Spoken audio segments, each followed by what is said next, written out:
2 years, and I'm also his best man. And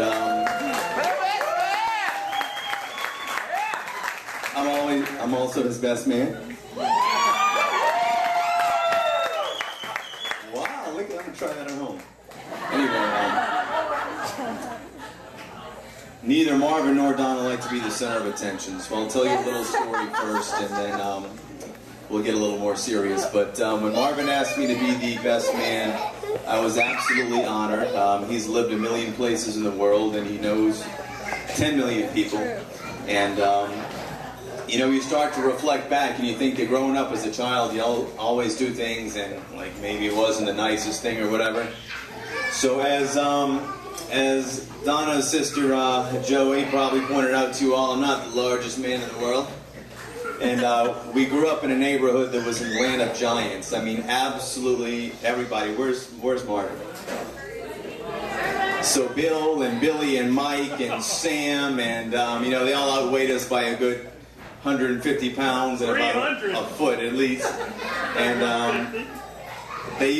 this isn't a big manly story. This is a survival story. I used to have to fight back, right? I wasn't afraid to swing the fist and try to survive. So Marvin, always being the pacifist, whenever I would start fighting, especially with my brother Chris, would say, you know, if you keep fighting, I'm going to tell Mom.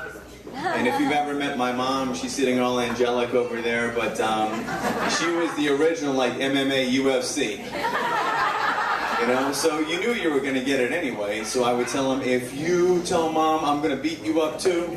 And he would go tell, and I'd give him his butt whooping, knowing he could kill me if he wanted to, but we'd give Marvin his butt whooping and move on. So I'm very glad that he gave me this honor today, but you know, all of you all have been touched by Marvin or Donna in some way, and in small ways. It's things that I know I don't always do. It's all the baked goods we had when we got to the hotel. It's cards and it's notes and all the things that none of us ever find the time to give. So I don't know if Marvin remembers this or not, and I won't make a big deal out of it, but I've kept almost everything he's given me, and I went to visit him once in Chicago, and it wasn't until the next business trip I had that I found this, but it's scribbled on a little piece of something, a little piece of notepaper. And it says, Dave, it was great seeing you. Thanks for spending time with me. Thanks for being not only my brother, but my friend. Love, Marvin. And that's the way it's always been, you know. And he didn't know I kept it, but I've kept almost every card he's given me. And the mojitos we drank a few days ago were from the lime squeezer that Donna gave me. Everything we've been munching on all week, you know, have been the things that she's made. And if you guys keep focusing on all the little things, then you've got a great, great, great life ahead of you. So thanks for your time. I appreciate it. You got part of my heart overflowing today. First word I'd like to say today is Thanksgiving. That Donna and I went to a garden party last month, and one of the people on the board said, you know what, one of the best feelings in the world is ever going to be is when you look out at the congregation, the reception afterwards, and see the people that you love. And I think that's the case today. And so St. Francis of Assisi one time said, when the tax people said, bring the prize and the crown jewels to the tax collector, he brought the people of the village. And I think it is with each of you. You guys are all special to us in some way, so thank you very much.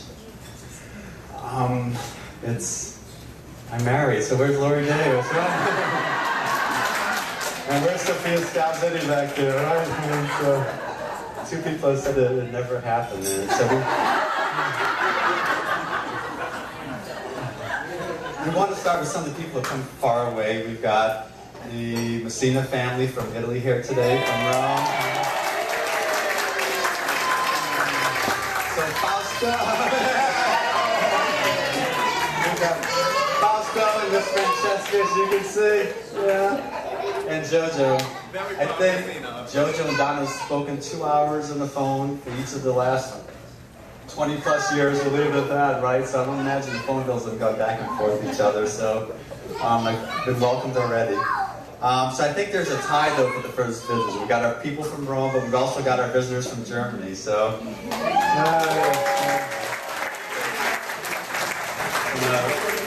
I think September 1st makes 10 years you guys are married, right? So 10 years ago, September 1st, I was in Germany for their wedding, and now you can see two lovely, a prince and a princess later, right? And Miss Annika and Miss Florentine, in addition to the family, and so they came all the way here. So